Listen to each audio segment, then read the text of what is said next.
Fact Finder from the BBC. A victim of revenge porn in Zimbabwe opens up about fighting shame and betrayal. He sends me a message and he says, "Oh, if you don't come back, you know I have those pictures." Campaigns marred by misinformation as the UK gears up for a fierce election contest. And online all the time. But how did the internet start 50 years ago?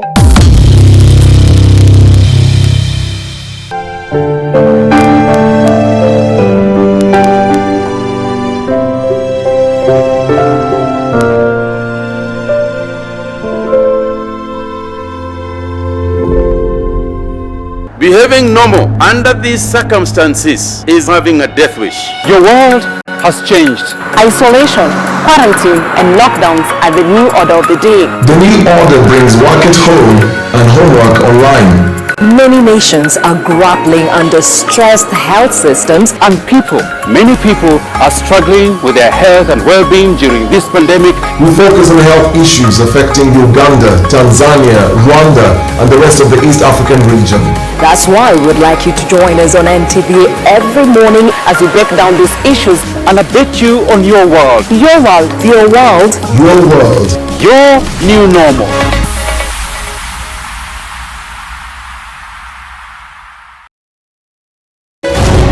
In these uncertain times, as we navigate the new normal, we hope that this note finds you and your family safe. We are indeed living in an increasingly challenging time, a time of disruption and a global lockdown, a disruption that has brought grief to some, financial difficulties to so many of us, and enormous changes to life as we know it. Now, though self-isolation may at times be hard, many people are discovering that it presents an opportunity for all of us to slow down, to pause and reflect. Many will feel a painful sense of separation from their loved ones, but we know that deep down that is the right thing to do. We should take comfort that while we may have more still to endure, better days promises you to continue providing a huge variety of splendid entertainment full of iconic acts, Skype interviews with our local entertainment industry heroes.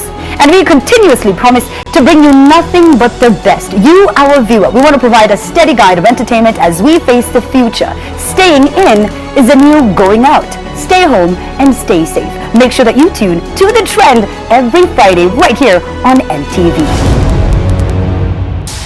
Did you know that Tuskys cares for you during this difficult time? Stay home and stay safe and buy all your shopping from the comfort of your home from www.tuskys.dpo.store. Buy fresh mboga, vegetables, foodstuffs, meat products, bakery products, detergents, all clothing and footwear, books, board games, gym accessories, households and cookery online. Kindly visit www.tuskys.dpo.store to place an order and get delivered to your doorstep. You can also order directly on WhatsApp on 0110-909-781. Reach us on 0709-382-334 for any inquiries. Sona moja imetengenezwa kwa njia spesheli ili kupambana na maumivu kwa haraka. Sona moja ina aspirin kama kiungo. Sona moja, kitulizo kamili. Maumivu yakizidi, pata ushauri wa daktari.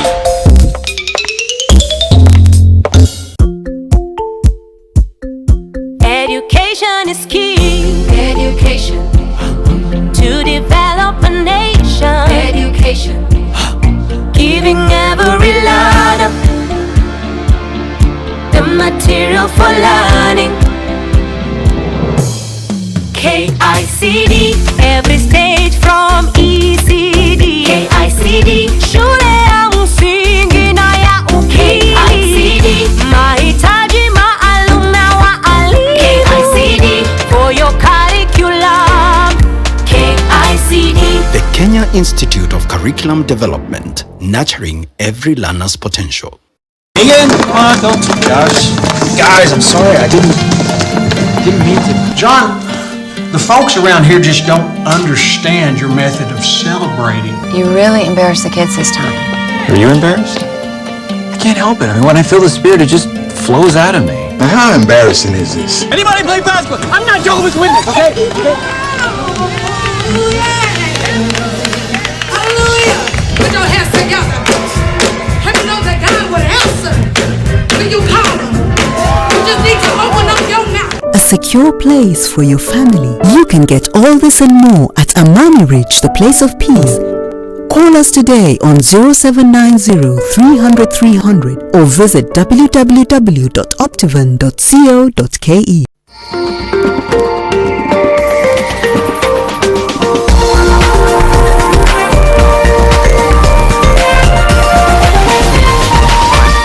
This is NTV.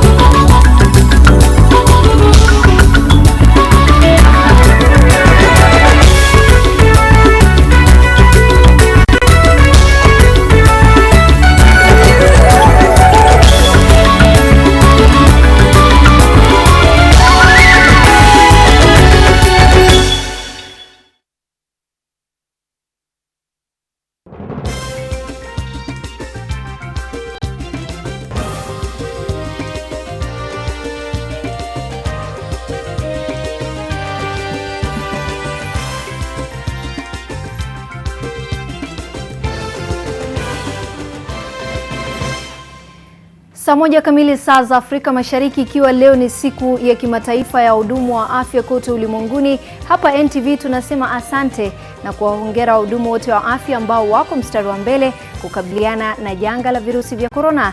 Wakati huo mtazamaji, 15 ndio idadi ya visa vipya katika saa 24 zilizopita baada ya sampuli 978 kuchunguzwa.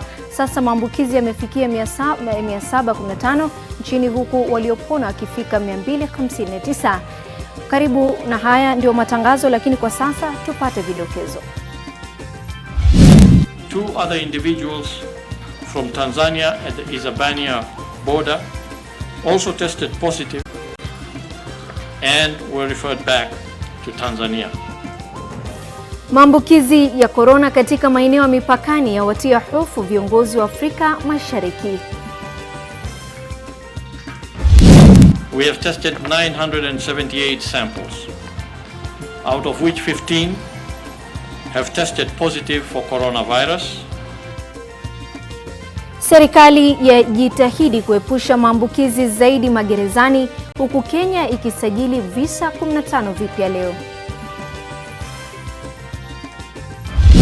Senator Samuel Bogisho, Senate Majority Leader. D. Elect Senator Irungu Kangata, Senate Majority Whip. If the greatest achievement of the President of Kenya is to demonstrate to the people of this country that I have removed my majority leader, I'm a big man. Mr. Speaker, the President is already a big man. Spika wa Seneti yaidhinisha mabadiliko ya uongozi wa Jubilee, huko waliotemwa wakisema bado mapambano.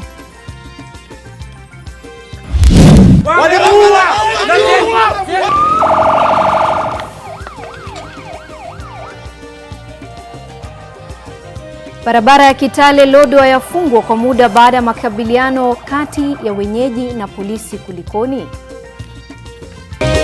Mbashara kutoka jumba la Nation. Hii ni NTV Jioni na Kaltun Jama. Asante mtazamaji popote ulipo, na karibu kwa taarifa za NTV Jioni. Mkalimani wetu wa lugha ishara jioni hii ni David Agondoa. Leo ikiwa siku ya kuwasherehekea wahudumu wa afya ulimwenguni, serikali ya Kenya imewapongeza wahudumu hao wa afya, huku ikiwahimiza kuendelea na kazi njema wakati huu wa janga la corona. Haya yanajiri huku Kenya ikithibitisha visa vingine 15 vipya vya watu walioambukizwa virusi vya COVID.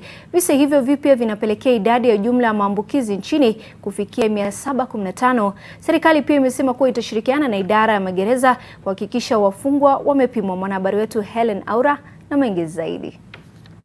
Imekuwa angalau miezi miwili tangu ugonjwa wa corona kutokea nchini, na wahudumu wa afya wamekuwa kipaumbele kusaidia kukabiliana na janga hili. Kwa kawaida, tarehe ya leo huwa na mbwembwe nyingi nchini na kote duniani, ikiwa ni siku ya kimataifa ya kuwaenzi manesi, lakini ugonjwa wa corona haukuruhusu shamra zozote.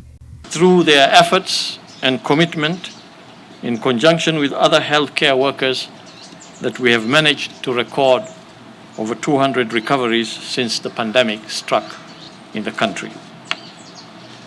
So today, we urge all nurses countrywide to keep their candles burning Na hiyo ndiyo ilikuwa taswira halisi ya jinsi korona ilivyoathiri mambo mengi duniani. Kenya imethibitisha visa 15 vipya vya maambukizi ya korona baada ya watu 978 kupimwa katika muda wa saa 24 zilizopita.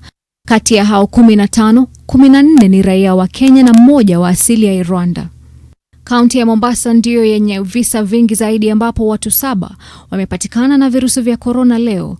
Watu 3 kutoka kaunti ya Migori, watu 2 kutoka kaunti ya Wajir, mtu mmoja kutoka Nairobi, mtu mmoja kutoka Kiambu na mtu mmoja kutoka kaunti ya Machakos.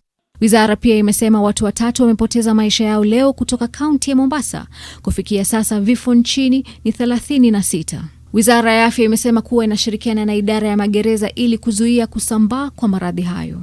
We have provided prisons department wherever they have health facilities, we have provided them with materials, PPEs, sampling material, and they have been equally trained in sampling some of these inmates, together with the counties, of course, where these prisons are placed. Wizara ya masuala ya nje kwa upande wake imetoa msaada wa vifaa vya kutumika hospitalini kwa Wizara ya Afya kuwasaidia wahudumu wa afya kupambana na janga hili. Lakini pia imezungumzia Wakenya waliorudi nyumbani kutoka China. Wengi wameelezea matarajio yao ya kurejea nyumbani, lakini sio wote wameweza kufika nchini. Serikali imesema Wakenya zaidi watarudishwa nyumbani, lakini wote watakaofika wataweka karantini kabla ya kuruhusiwa kutangamana na jamii. Helen Aura, NTV. Mkoko umealika maua kwa uongozi mpya wa Jubilee katika bunge la Seneti baada ya Spika Ken Lusaka kuidhinisha mabadiliko ya ikulu ya hapo jana. Hata hivyo, chungu cha Jubilee kinaonekana kuingia kirusi baada ya wandani wa naibu wa rais kukimbia kotini kupinga muungano wa Rais Kenyatta na chama cha KANU. Kennedy Mureithi na mengi zaidi. I'm satisfied with the changes that the changes were made in accordance with Senate Standing Order 19-1, 2, 3, 40, 5 and 7 and meets the threshold required under Standing Order 19-5, there having been a majority of votes. Tangazo lake ya spika wa bunge la Seneti Ken Lusaka limepiga muhuri waraka wa kutemwa seneta wa Elgeyo Marakwet Kipchumba Murkomen na Susan Kihika wa Nakuru kutoka uongozi wa Jubilee katika bunge la Seneti. When you also have another list signed by 21 people. Ni wazi sasa kuwa Kipchumba Murkomen sio kiongozi wa wengi katika bunge la Seneti, naye Susan Kihika amepoteza wadhifa wa kiranja mkuu wa walio wengi. I wish to communicate to the House that the majority has effected changes which shall now take effect as follows. Senate Majority Leader, Senator Samuel Bogisho. 2, Senate Minority Whip, Senator Irungu Kang'ata. 3, Senator Majority Whip, Senator Haji Farhia. Spika hata hivyo alikuwa na wakati mgumu kuwaelezea maseneta jinsi mabadiliko yalivyotekelezwa, kwani kuna baadhi yao ambao hawakufurahia kung'atuliwa kwa Murkomen. Mr. Speaker, this is not your decision. You made this decision under duress and undue influence. Inasemekana kwamba Lusaka alikuwa na wakati mgumu kutekeleza mabadiliko hayo, kwani kuna baadhi ya viongozi ambao wanamuunga mkono naibu wa rais William Ruto, ambaye wanasema alichangia pakubwa kuteuliwa kwa Lusaka kama spika wa bunge la Seneti. If 20 senators sent a letter to your office this morning urging you and reminding you that they were never party to these changes, then where did these numbers that are allegedly being used to make these changes come to? Hata hivyo, mabadiliko hayo yameidhinishwa na Rais Uhuru Kenyatta na sasa viongozi wapya wamebainika, lakini inadaiwa kwamba bado kuna ajenda zingine ambazo zinafaa kutekelezwa katika chama cha Jubilee. If the greatest achievement of the President of Kenya is to demonstrate to the people of this country that I have removed my majority leader, I'm a big man. Mr. Speaker, the President is already a big man. I am just but a son of a squatter, born and brought up in Embobut. To be a subject of his discussion over and over again, I want to say, Mr. President, now therefore deliver for the people of Kenya. Murkomen is out of the way. Murkomen na Kihika sasa wamefika mahakamani kupinga mabadiliko hayo, huku hapo awali mahakama ya vyama vya kisiasa ikisitisha makubaliano kati ya chama cha KANU na kile cha Jubilee kuwa kimoja. I am not worried and I have no problem not being the majority leader. What was only being defended on this side was the fact that we must follow the rules. Being a Jubilee member, Mr. Speaker, I want to say we have not exhausted the matter. We shall continue fighting for the same until the right journal is followed and all the means are exhausted democratically, Mr. Speaker. But in the history of this country, it will be remembered there was one time where somebody given the responsibility to manage the house sat down and midwifed the death of democracy. Hatua hii ya leo sasa imewacha uhusiano baina ya Rais Uhuru Kenyatta na naibu wake katika njia panda. Kennedy Muredhi, NTV. Kwingineko, shughuli za usafiri zimekatizwa katika barabara kuu ya kutoka Kitale kuelekea Lodwar kupitia Kapenguria baada ya maandamano ya wakazi ambao wanalalamikia kile wanachodai ni mauaji ya mtu aliyekuwa amezuiliwa na polisi. Kulingana na waandamanaji, mtu huyo alikamatwa na polisi kwa kuharibu mali ya umma na kujaribu kuuza chuma iliyotumika kujenga daraja la Kipsaina. Kifo chake kinasalia kitendawili ambacho wakazi wanataka kiteguliwe. Vijana hawa walijawa na ghadhabu, wakilalamikia wanachodai ni mauaji ya mwenyeji aliyekuwa mikononi mwa polisi. Nilikuwa na yeye usiku, asubuhi nikiamka wamemtoa kwa nyumba yake na bibi yake, akakuja ukabeba vitu kwa nyumba yake, viketi na mke wake, wakapeleka station na Kagone na Kurugati na askari. Baada ya muda kidogo Kenya amekufa. Nasikia kwamba walikosana na bibi yake. Mambo ya nyumba, maaskari walihusika namna gani? Si ni bibi na bwana na bwana yake. Kwa nini hao waliingilia na kwenda kuwa bwana? Walihusika. Hao ndio marafiki ya huyo mwanamke. Kulingana na maafisa wa polisi, marehemu anayejulikana kama Ken Asava mwenye umri wa miaka 41 alijiua kwa kujinyonga, lakini wakazi hawaamini haya. Kwani mtu atajifungaje pingo? Amefungwa atajinyongaje? Jambo la kwanza tunasema wale ofisa ambao wamekaa hapa kwa muda mrefu waweze kutolewa hapa, watuletee ofisa wapya ambao watakuwa na roho ya kufanya kazi na wananchi. Maandamano hayo yaliibua makabiliano makali kati ya wakazi na polisi yaliyoendelea kwa saa 4.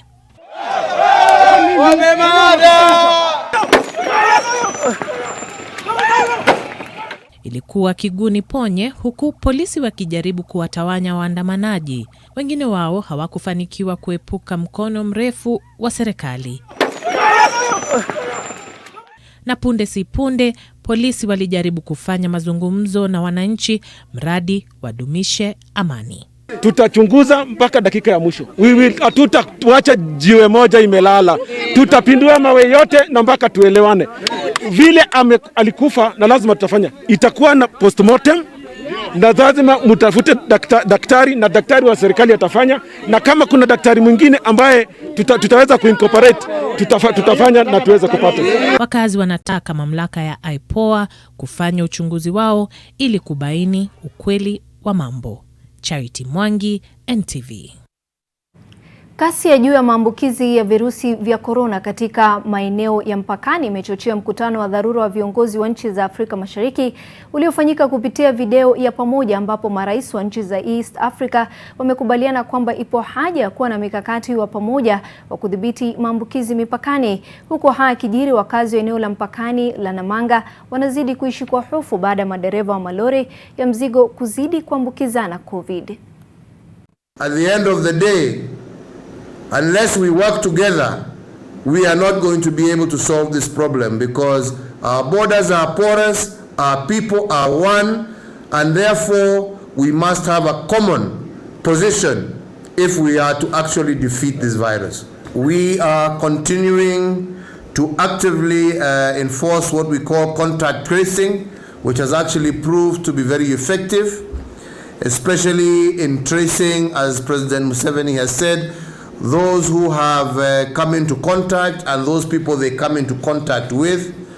And this has actually helped strengthen our capacity to detect and thereby treat our people. We would want to see our drivers getting a kind of pass, like the old yellow fever pass that we have when you get your yellow fever stamp, where drivers, before commencing on travel, would be tested 24 hours before departure, and they would be tested every 2 weeks to ensure that they are not transmitting this virus. Kambi ya polisi katika eneo la Nusukuro kusini mwa kaunti ya Baringo imefurika huku mvua ikiendelea kutatiza maisha ya wananchi na kusababisha uharibifu mkubwa. Ziwa Baringo ilifurika na matokeo ni kusambaa kwa maji kila mahali. Upana wa ziwa hili unaongezeka kila siku. Shule 5 ni miongoni mwa taasisi ambazo zimeathirika, ikiwemo shule ya Ngambo, Salabani, Nusukurona, Sintan. Maeneo ambayo yameathirika pakubwa ni kama vile Ngambo na Salamana ambazo ziko katika wadi ya El Chamos. Wakazi wamelazimika kuhama makwao wakihofia kuwa maelfu ya watu hawana makao kwa sasa. Hali hii inasemekana kuendelea kwani mvua ingali inaendelea kunyesha katika eneo hilo. Hebu fungua, ingia tu ndani uangalie.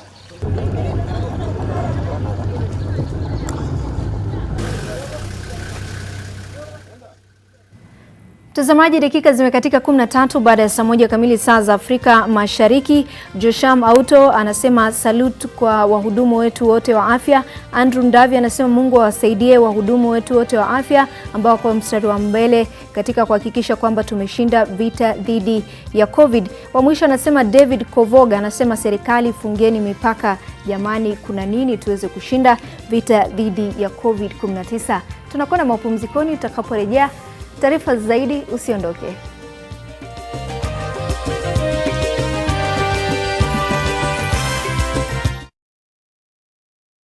If we continue to behave normally, this disease will treat us abnormally.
Je, maumivu ya kichwa na kukosesha amani? Kaluma Strong hutuliza maumivu ya kichwa, maumivu ya mwili na hata huondoa joto jingi mwilini. Kaluma Strong ina aspirin kama kiungo. Maumivu yakizidi, muone daktari. Welcome to the conferencing service. Emma, carry on, Ken. First quarter sales, they're up 90%. Very good. Very good. We are looking at a 55 billion shilling profit by the end of the financial year. Now we are talking. Here we talk billions. Very good. I gotta go. Wacha niendelee na kazi. A person has left the conference. Niko nyumbani. Downloads are very fast. Streaming eco. And I'm just working from here. Stay connected and work from the convenience of wherever you are. Fiber to the home. Working from home? No problem. Fiber Home has you covered with the fastest and most reliable internet speeds. Get connected today. Kazi lazima iendelee. Megan, come on, don't. Guys, I'm sorry, I didn't mean to. John, the folks around here just don't understand your method of celebrating. You really embarrassed the kids this time. Are you embarrassed? I can't help it. I mean, when I feel the spirit, it just flows out of me. Now, how embarrassing is this? Anybody play basketball? I'm not Jehovah's Witness, okay? Hallelujah! Put your hands together. Let me know that God would answer when you call. secure place for your family. You can get all this and more at Amani Ridge, the place of peace. Call us today on 0790 300 300 or visit www.optivan.co.ke.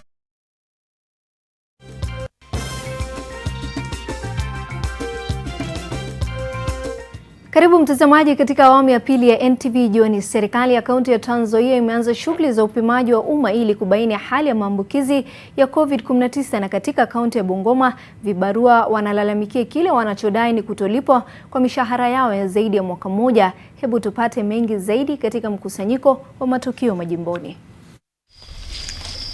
Zaidi ya familia 10 kutoka eneo la Kangundo, kaunti ya Machakos, wamelazimika kukesha kwa baridi baada ya mwenye nyumba kung'oa madirisha na milango ya nyumba zao. Inadaiwa kwa mwenye nyumba alikuwa amewapatia wapangaji hiyo ilani ya wiki moja kuhama. Juhudi za kumtafuta mwenye nyumba hazikuzaa matunda na ilibidi wakazi hao kwenda kuripoti katika kituo cha polisi cha Kangundo. Serikali ya kaunti ya Trans Nzoia imeanza shughuli za upimaji wa umma ili kubaini hali ya maambukizi ya COVID-19 katika kaunti hiyo. Hii ni baada ya Wizara ya Afya kuwapa kipaumbele baada ya kukagua maeneo watakayotumia kuwapima watu. Gavana wa Trans Nzoia Patrick Kaemba amesema kwa serikali yake imepata vifaa 100 vya kupima na anangoja vifaa vingine ili shughuli hiyo ya upimaji iendelee vizuri. Vibarua katika kaunti ya Bungoma wanalalamikia kile wanachodai ni kutolipwa kwa mishahara yao ya zaidi ya mwaka mmoja. Wafanyikazi hawa wanadai kwa baada ya gavana Wangamati kuingia uongozini waliacha kulipwa mishahara yao licha yao kufanya kazi. Wanadai kuwa hawakupewa notisi ya kukatizwa kwa kazi zao, huku juhudi za kupeleka malalamishi yao kwa gavana zikigonga mwamba. Wakazi wa kijiji cha Huluwik eneo la Ugenya kaunti ya Siaya wanahofia usalama wao kufuatia ongezeko la visa vya uhalifu. Kulingana na kiongozi wa dini Rafas Otieno, mtu mmoja aliuawa kwa njia ya kutatanisha, tukio ambalo limesababisha wakazi kuingiwa na hofu haswa majira ya usiku. Zaidi ya watu 10,000 waliopoteza ajira katika kaunti ya Uasin Gishu kutokana na janga la COVID-19 wamenufaika na msaada kutoka kwa wahisani wa kampuni za ujenzi za Sirikwa Quarries na Visa Builders. Wakizungumza katika eneo la Kapsoya mjini Eldoret wakati wa ugavi wa msaada wa chakula, naibu kamishna wa kaunti ya Uasin Gishu Norbert Komora na wasimamizi wa kampuni za kuchimba mawe za Sirikwa Quarries wamesema wahisani zaidi wajitokeze kusaidia wasiojiweza. Kapu la biashara limeletwa kwako na KCB Internet Banking. Na sasa tuangazie masuala yanafungamana na fulusi. Chama cha wauzaji nafaka nchini kimeonya kuwa bei ya unga wa ugali inatarajiwa kuongezeka kuanzia mwishoni mwa mwezi huu. Chama hiki kinasema kuwa uamuzi wa Wizara ya Fedha kutoongeza muda kwa wafanyabiashara kuagiza mahindi kwa ushuru wa chini kutachangia kukosekana kwa mahindi. Kupitia kwa barua kwa Waziri wa Kilimo Peter Munya, mwenyekiti wa chama hicho Mohamed Islam anasema kwamba maombi yao kwa serikali kuongeza muda huo hayatatiliwa maanani. Islam anasema kwamba kufutiliwa mbali kwa mikataba ambayo iliwekwa ili kuagiza bidhaa kutoka Mexico kuja nchini tayari kimewagharimu wafanyabiashara husika zaidi ya shilingi milioni 100. Biashara katika sekta ya utalii zilizokopa nusu ya mikopo iliyotolewa na benki kadhaa nchini mwezi uliopita ili kudhibiti athari za COVID-19. Benki Kuu ya Kenya imetoa ripoti inayosema kuwa benki zilizotoa mkopo wa takriban shilingi bilioni 18 kwa Wakenya kutoa kwa akiba zao mwezi uliopita kama mikopo ya dharura kwa biashara zao ili kupigana na janga la corona. Hoteli na biashara za utalii ndizo hela nyingi zaidi kutokana na hatua zilizowekwa ili kupunguza kuenea kwa ugonjwa huo, kama vile marufuku ya kusafiri, kwani sekta hii ilikopa shilingi bilioni 8.2. Mwezi Aprili, sekta ya kilimo ilikuwa ya pili na mkopo wa jumla shilingi bilioni 2.94, wakati sekta ya mali isiyohamishika imekopa shilingi bilioni 2.1. Ripoti ya Benki Kuu iliwasilishwa mbele ya kamati ya Seneti.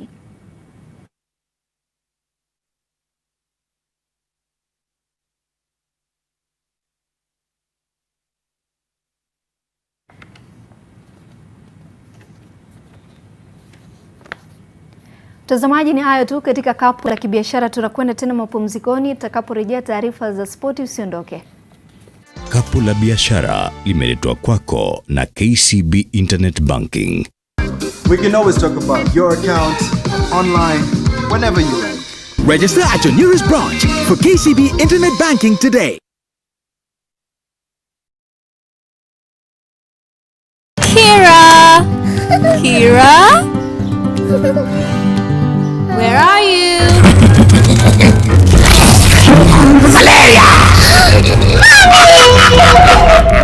That's why you need the superior protection of Mortein 360-degree reach. Only this has 11 fans which enable it to reach the farthest corners. Mortein, total indoor protection. I help women find independence by training them in fish farming. It's tough on my back, joints, and can cause headaches. Panadol Extra relieves multiple types of pain. Panadol Extra, now with new Optizorb technology to fight multiple tough pains with 3 times more pain-relieving medicine in the first 30 minutes when you need it most. Seeing them support themselves makes any pain worth it. If symptoms persist, seek medical advice. I'm going to share with you some facts about coronavirus. Do masks offer protection against coronavirus? Masks can protect you from coronavirus, but only if you wear them correctly. And remember, it is actually an offense to be in a public place without a mask. Should you wear gloves to protect you against coronavirus? Gloves do not offer you protection against coronavirus, and that is because when you wear gloves, you actually increase the risk of transmission as you go about your business and as you touch your face and mouth during the day. Can alcohol consumption cure coronavirus? Alcohol is actually an immunosuppressant. What this means is that alcohol can lower your immunity and therefore make you most likely to get coronavirus.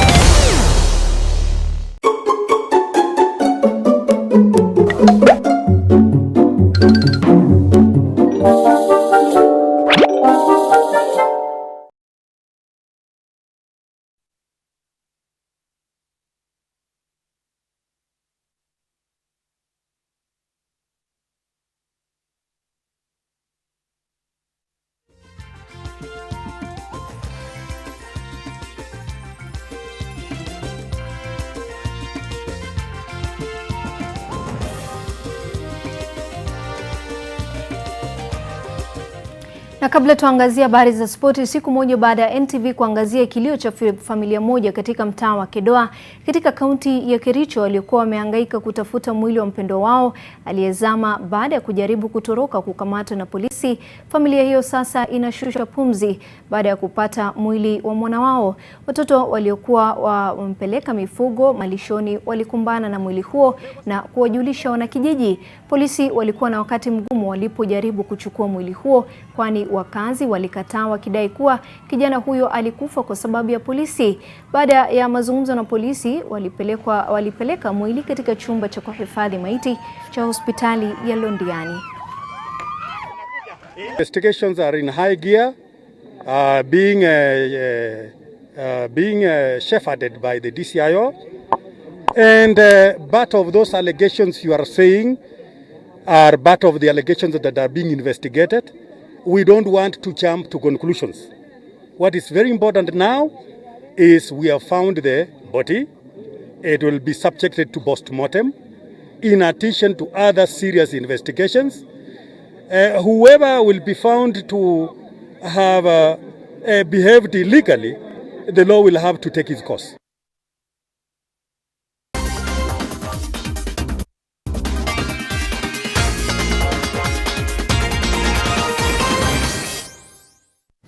Serikali ya Italia imeruhusu timu za ligi kuu ya Italia Serie A kurejea mazoezini kuanzia tarehe 18.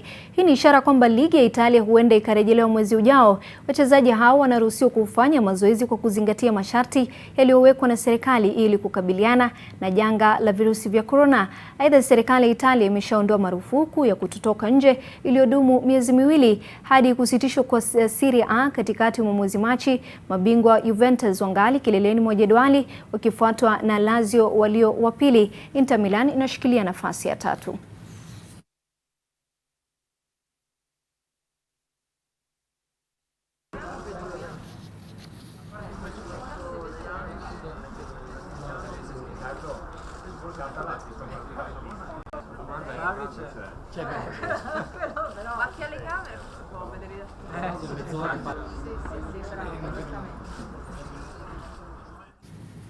Kesho kwenye gazeti lako Faridi la Taifa Leo tunakuchambulia kwa uhusiano unaozidi kuyumba kati ya Rais Uhuru Kenyatta na naibu wake William Samoei Ruto, pamoja na matukio na habari zingine kemkem.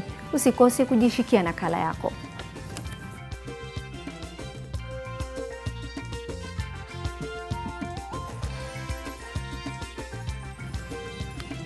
Mtazamaji, tumefikia tamati ya taarifa za NTV jioni. Mimi ni Kaltun, Jama ambaye tulikuwa tunasaidiana katika lugha ya ishara alikuwa ni David Agondoa. Alamsiki, na ikiwa ni siku ya huduma wa afya kote ulimwenguni, tunasema asante na tunawapa shime na tunawahongera wote wahudumu wa afya ambao wanakabiliana ama wanapambana na janga hili la COVID-19.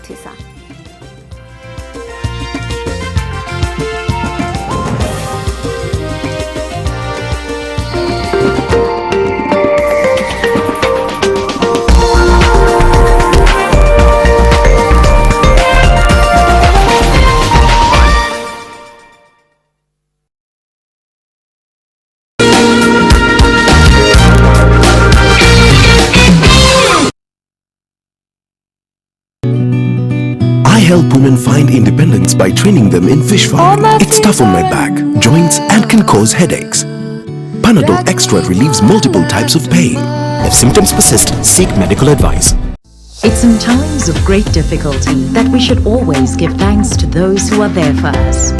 So, to all our customers who have been there for their friends, their families, those in need, as well as us, we'd like to say thanks. Thanks for staying at home and staying connected. We've got you with an automatic upgrade on us. A little gift from our heart straight to yours.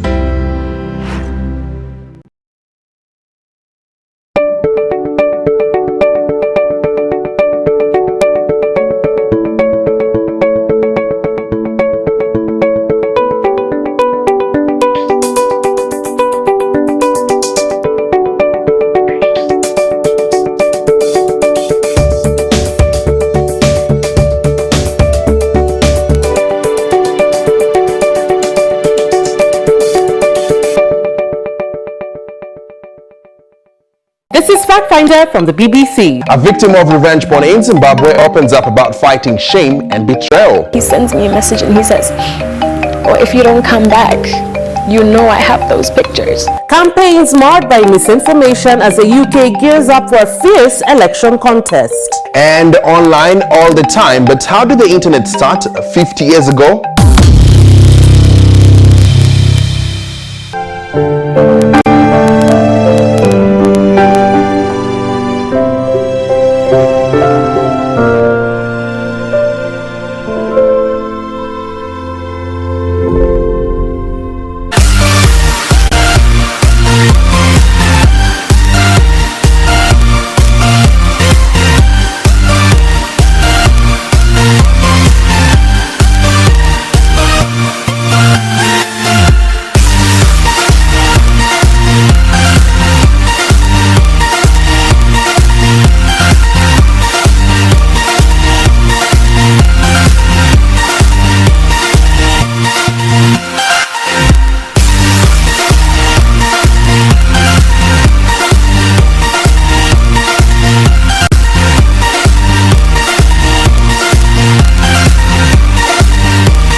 Mind-blowing music and entertainment. Just move to NTV. Behaving normal under these circumstances is having a death wish. Your world has changed. Isolation, quarantine, and lockdowns are the new order of the day. The new order brings work at home and homework online. Many nations are grappling under stressed health systems and people. Many people are struggling with their health and well-being during this pandemic. We focus on health issues affecting Uganda, Tanzania, Rwanda, and the rest of the East African region. That's why we'd like you to join us on NTV every morning as we break down these issues and update you on your world. Your world, your world. Your world. Your new normal.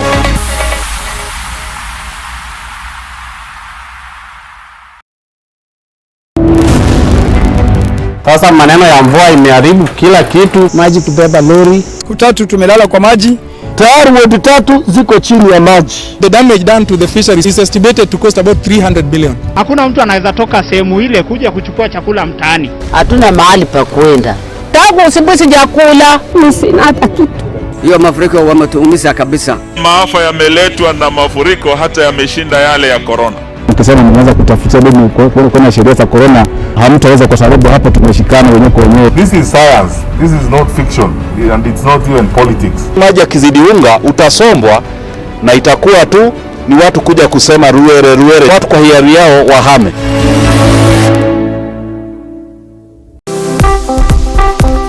Digital disruption, cybersecurity, agile working, big data, artificial intelligence. COVID-19 has pushed stakeholders into rethinking and fast-tracking the role of technology in day-to-day life, from e-learning, e-commerce, e-delivery, e-banking to e-clinics. Innovation has become a matter of survival and not just a goal for the future. On Thursday, 14th May 2020, the Nation Media Group will hold a live virtual Nation Leadership Forum from 7:30 p.m. on NTV. It shall delve into the impact of COVID-19 on the technological transformation of various industries and what this acceleration means to a population that may not have all the tools to benefit from it. Nation Leadership Forum. Engaging society, impacting the nation. Akili, akili, akili, akili. Let's chase the germs away. Let's chase the germs away by keeping our hands clean. And when you want to sneeze or when you want to cough, do it in your elbow. Let's practice sneezing into your elbow. Are you ready? 1, 2, 3. Achoo! Again. Achoo! Yay! You did it! Germs, germs, germs. They make us sick. Germs, germs, germs are not our friends. Germs, germs, germs. They make us sick. Germs, germs, germs. Germs, germs, germs are not your friends.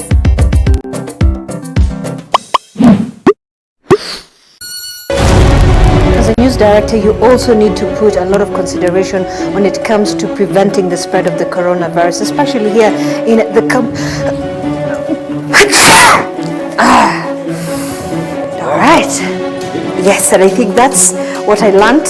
When you do get a sneeze or you feel like coughing, take a tissue paper, put it on your mouth and in front of your nose and sneeze into it, then roll it down and throw it in a trash can. Again? Come on, don't gosh. Guys, I'm sorry, I didn't mean to. John, the folks around here just don't understand your method of celebrating. You really embarrassed the kids this time. Are you embarrassed? I can't help it. I mean, when I feel the spirit, it just flows out of me. Now, how embarrassing is this? Anybody play basketball? I'm not Jehovah's Witness, okay? Hallelujah! Put your hands together. How many know that God would answer when you call him? You just need to open up your mouth. A secure place for your family. You can get all this and more at Amani Ridge, the place of peace. Call us today on 0790 300 300 or visit www.optivan.co.ke. Just move to the next level with the Daily Nation. Every day, every Monday, Junior Sport will move you to the top of your class with KCPE revision papers. To move to a healthier, fitter, and more conscious you, read The Healthy Nation every Tuesday. My network will inspire your career, your passion, your biashara, and your network every Friday. Just move to the truth.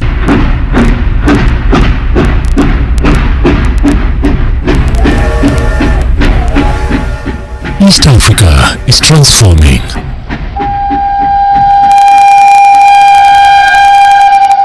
And so are we.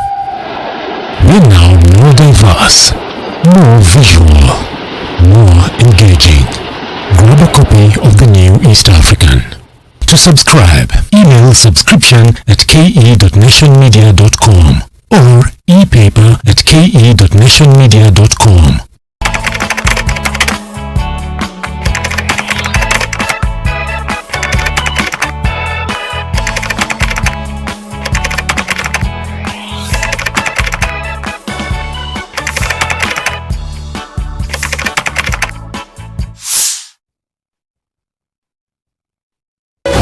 Japo njia bora zaidi ya kuhakikisha usafi wa mikono ni kutumia maji na sabuni, katika baadhi ya sehemu wameweka mchanganyiko huu maalum wa kutoa uchafu maarufu sanitizer, na tunahimizwa kila tunapotumia tuhakikishe kwamba sehemu zote za mkono zimeupata mchanganyiko huo kwa kufanya hivi kwa takriban sekunde 20 hivi, na tuhimizane wenyewe kwa wenyewe kufanya usafi, manake wapo mwenzako hatafanya usafi basi anakutia wewe hatarini.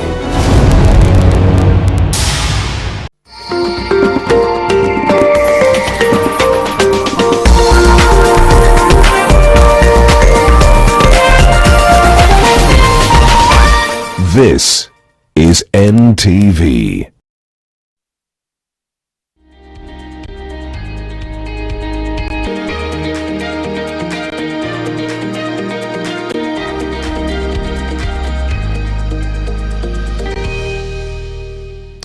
This is your one-stop shop as far as the most comprehensive, rigorous and informative coverage of the world of business is concerned. Welcome to Business Redefined.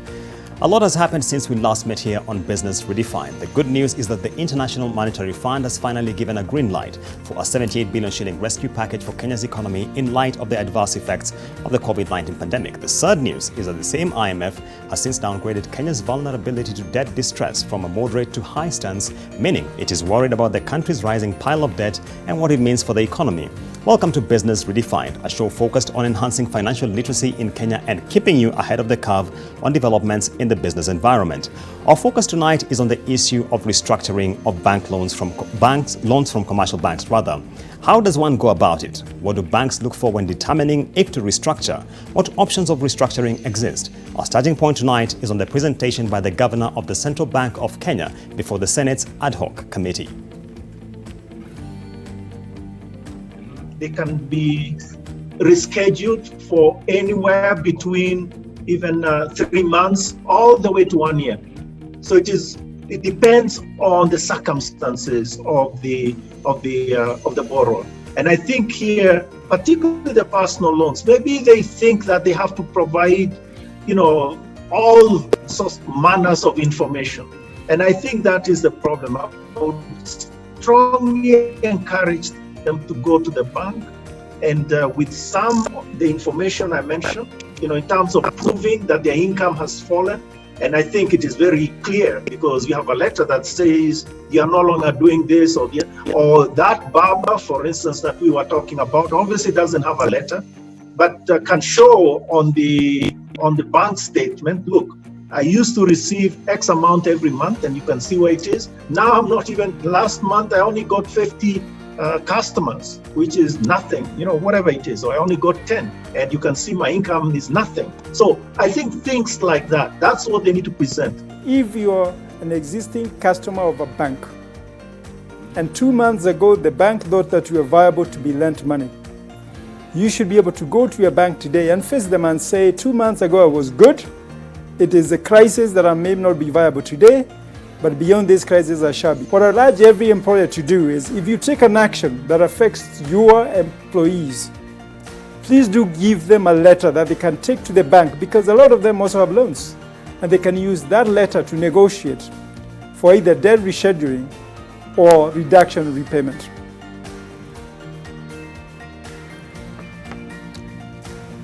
And there you have Governor Patrick Njoroge of the Central Bank of Kenya and the Group Managing Director of NCBA Bank, John Gashora, shedding some light on this matter.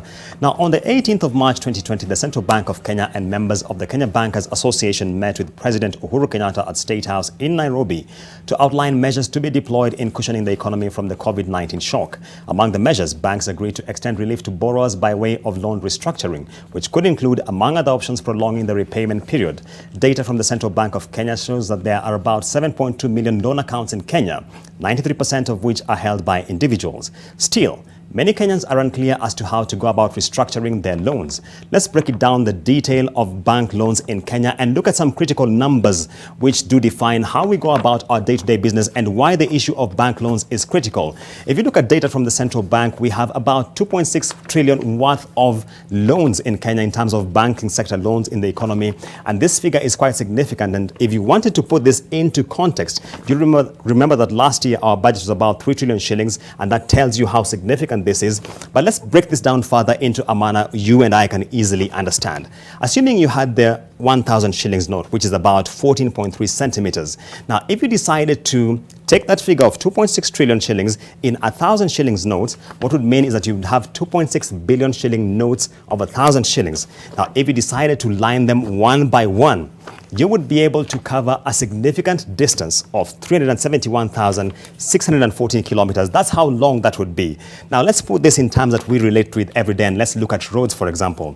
Data from the Kenya National Bureau of Statistics shows that all tarmac road in Kenya, for example, are about 18,655 kilometers. So if you took all those notes, that is 2.6 trillion worth of 1,000 shillings notes, and you line them side by side, you'd be able to cover all roads in Kenya, rather, not loans, and do it 20 times. So that's how significant this is. And that is why the discussion about banking sector loans is very critical in terms of restructuring, to be sure we can cushion the ordinary households as well as businesses in terms of the shocks they are facing from the COVID-19 pandemic. So let's move away from this and look at another key metric which we are focusing on tonight. Now, the loans which are disbursed by banks are largely concentrated on the sectors that should be shown here, rather, but they aren't yet. But significant to note is that the wholesale and retail segment of the economy takes the largest chunk of loans. And that tells you why the focus on mama mbogas and people dealing in wholesale and retail by way of supermarkets or elsewhere are the focus of how we can enable the economy to navigate the shock that we are now facing as an economy. And that is critical to note, because personal loans taken by households and people like you and I now come next in terms of their concentration on accounting for the private sector debt, which is why the discussion about you approaching your bank to go and request restructuring of the loan is really critical. And at this particular point, we will be delving into that subject just to see how we can unpack this into greater detail. Just looking at something else which is critical, we have the Chief Executive Officer, Dr. Habilo Laka of Kenya Bankers Association, who is on the other side of the studio, and he'll be joining us shortly after the break to allow us to unpack this discussion and just focus on key issues around how to go about restructuring your loan.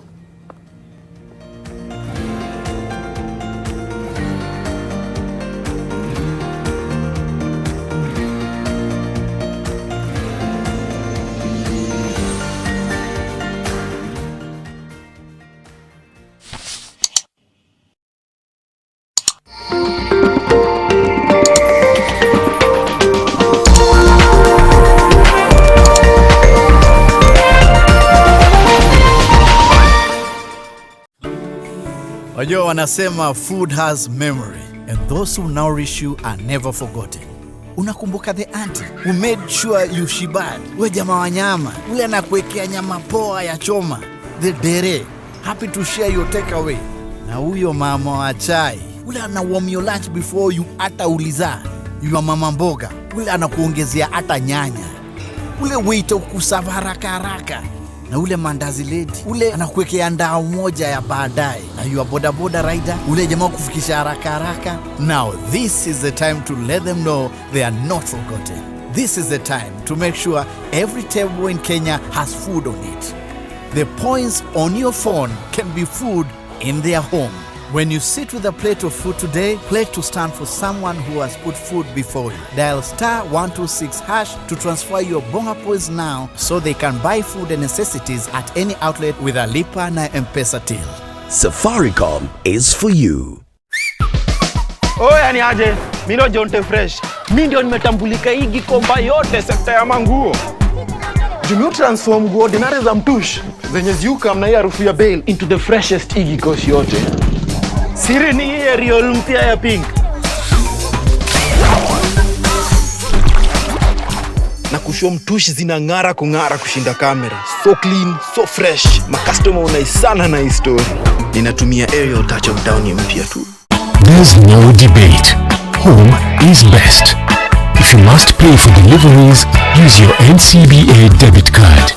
Stay home. Stay safe. For a better tomorrow, don't forget to do the 1, 2, 3 with Colgate every night.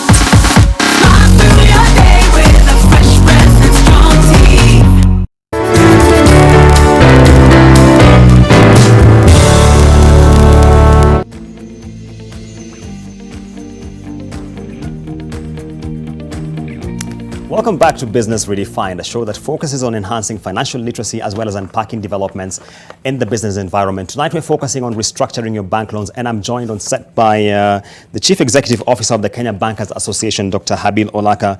Daktari, welcome on set. Let's just begin by looking at this scenario. I'm a borrower. I have, of course, suffered some headwinds because of COVID-19. My revenues have fallen. I had a loan with a bank, and you're the banker. I come to you. How do we go about this, the issue of restructuring the loan? Thank you. I think your question is ideal, and I would want to go through it by giving an example, an ideal example. For example, supposing you already have a loan, and you're in a business which has clearly been affected by the COVID-19.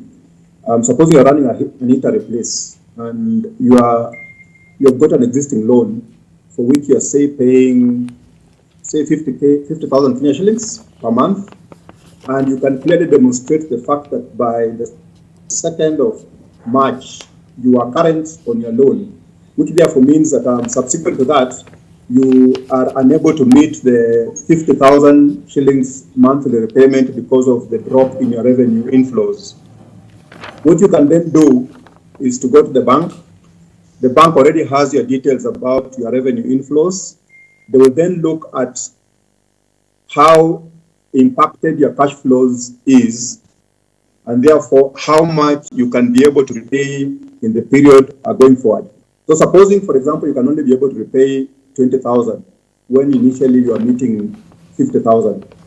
So the bank will then allocate that 20,000 to say the interest element and any balance to the principal. And that's what we mean by restructuring, because then the loan will be restructured in a way that your repayment inflows, your repayments match your cash flows.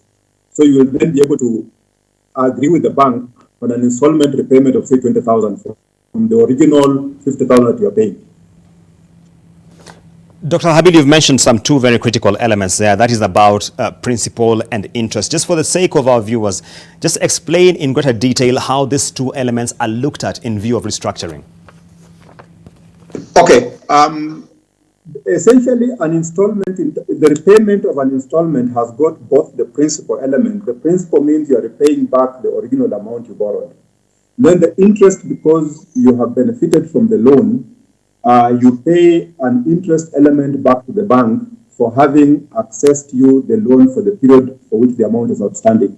So the repayment installment will have the two components of principal and interest.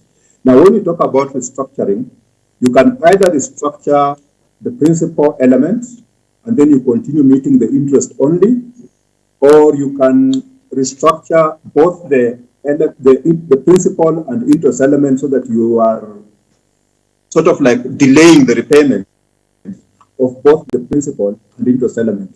Now, whether it's principal or interest or the combined, principal and interest will depend on the impact it has on your cash flows. If your cash flows are such that you cannot be able to meet both of them, the discussion we'll be having with the bank is on trying to delay the repayment of both the principal and interest, what you call getting a moratorium on either the principal or the interest, depending on how able you are based on the reduced cash flow that we now have. Very critical point there. And one other question we are receiving quite often from the general public is the date of 2nd of March is extremely critical in this whole discussion. Why is this so, Habil? Yeah, it's because, there's the time when the pandemic was declared a pandemic by the WHO, and then the government, we had the first case of a positive case of corona patient in Kenya, it's when the government put in place some measures to control the spread of the pandemic. So, for example, things like social distancing, things like people working from home, and those measures affected a number of businesses. So, if you can be able to demonstrate the fact that you are okay, you are up to date by the time it became a problem in Kenya, which is the 2nd of March. So, after the 2nd of March, you are now having problems in terms of being able to repay your loan. You can clearly demonstrate that you are okay up to that point in time, and it's only after the 2nd of March that you started defaulting on your loan as a direct consequence of the impact of the COVID-19. I see. And Dr. Habil, the report released by the Kenya Bankers Association yesterday indicates that about 82 billion worth of loans has already been restructured. It looks like a very small figure if you look at the aggregate loan size book for the banking sector in Kenya, isn't it?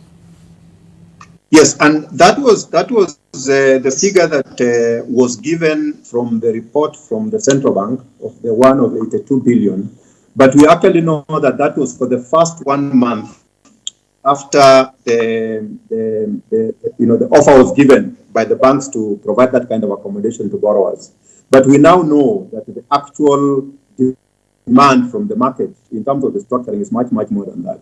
The last figure I saw was something close to about 200 billion that was, at various stages of consideration. So we know that the demand will be much higher than that.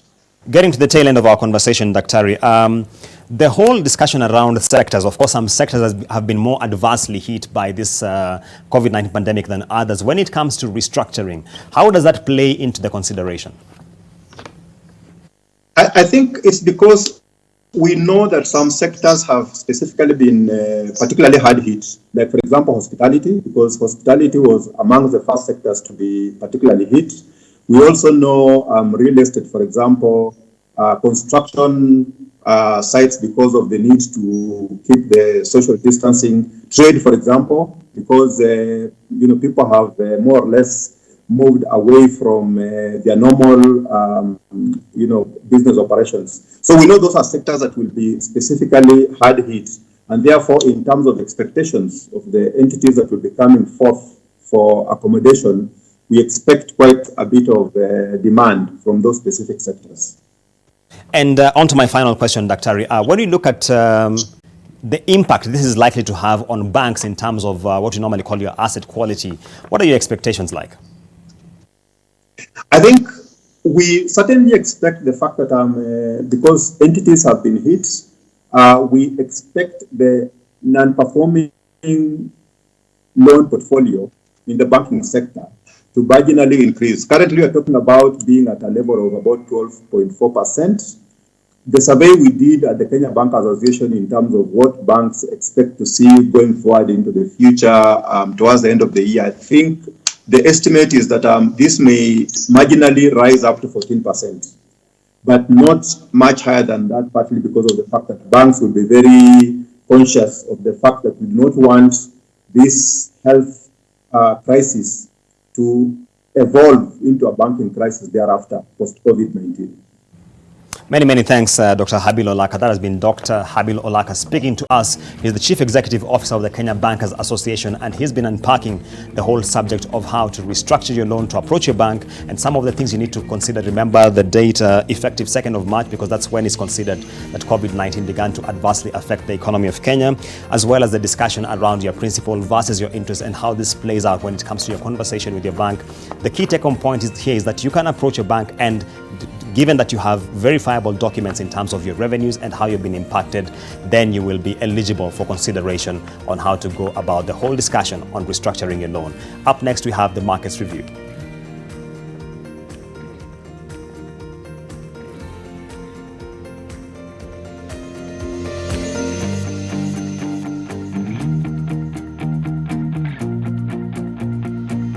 $130 points, And that, of course, indicates that on a year-to-date change, it has fallen by 19.71%. Of course, investors at the exchange are taking a beating on that note. But compared to yesterday, it is up marginally by just about 1 percentage point. So some good news there for investors who are looking at it from a standpoint of yesterday. And moving on to the forex market to look at how the currencies closed. The shilling lost marginally against the US dollar to close at 106.14 units. Against the sterling pound, it closed at 130.87 units, gaining up, appreciating by about 0.3%, and it remained flat against the euro, not changing compared to yesterday. So that's how the markets in terms of capital markets as well as foreign exchange have closed the day today, and that has been our focus on Business Redefined this week. Remember, next week, same place, same time, we shall be covering another thematic issue on the subject of the business environment in Kenya.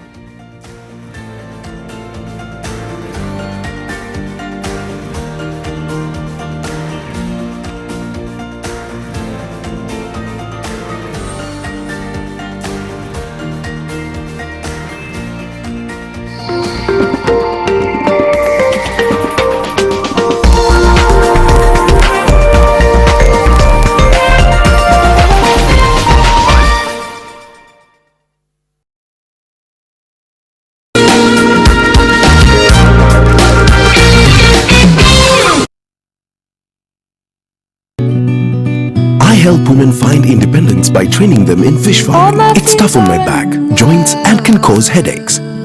Panadol Extra relieves multiple types of pain. If symptoms persist, seek medical advice.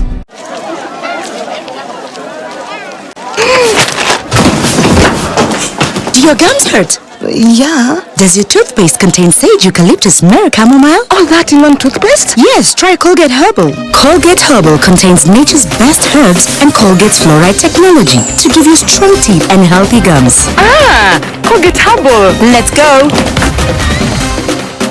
Colgate Herbal for strong teeth and healthy gums naturally.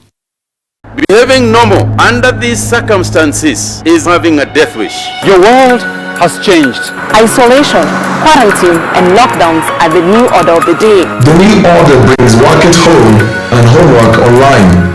Many nations are grappling under stressed health systems and people. Many people are struggling with their health and well-being during this pandemic. We focus on health issues affecting Uganda, Tanzania, Rwanda, and the rest of the East African region. That's why we'd like you to join us on NTV every morning as we break down these issues and update you on your world. Your world, your world. Your world. Your new normal.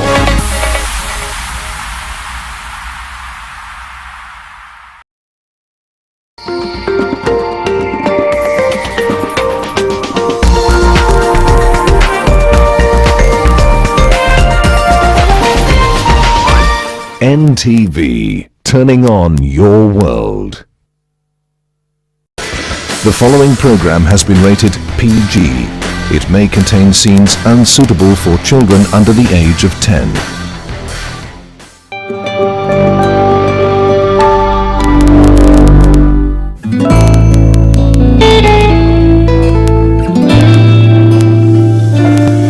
Llegaste un día a cambiarme de pronto la vida. Dibujamos todas las